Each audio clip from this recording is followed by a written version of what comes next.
Titus, ఒకప్పుడు నీవు నా చేయి పట్టుకొని చర్చికి వచ్చేవాడివి. చిన్నప్పుడు చర్చిలో కూర్చొని దేవుణ్ణి ఎంతో వచ్చిరాని మాటలతో నువ్వు ఆరాధిస్తూ దేవుని సన్నిధిలో గడిపేవాడివి. ఇప్పుడు నీకు వయసు పెరిగింది, జ్ఞానం పెరిగింది, దేవునితో గడిపే సమయం తగ్గిపోతుంది. దేవునికి ఎందుకు దూరం అవుతున్నావు?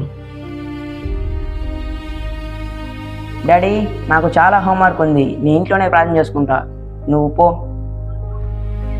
నాన్న, చదువు ముఖ్యమే, కానీ దానికంటే దేవుడు మనకు ముఖ్యం.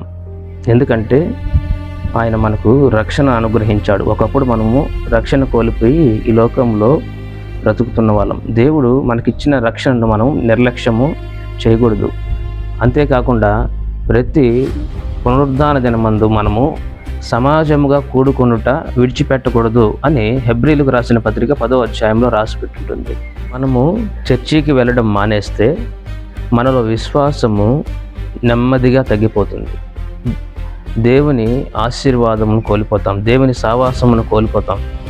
కాబట్టి నాయన, మనము ఈరోజు ఆదివారము చర్చిని నిర్లక్ష్యం చేయకూడదు.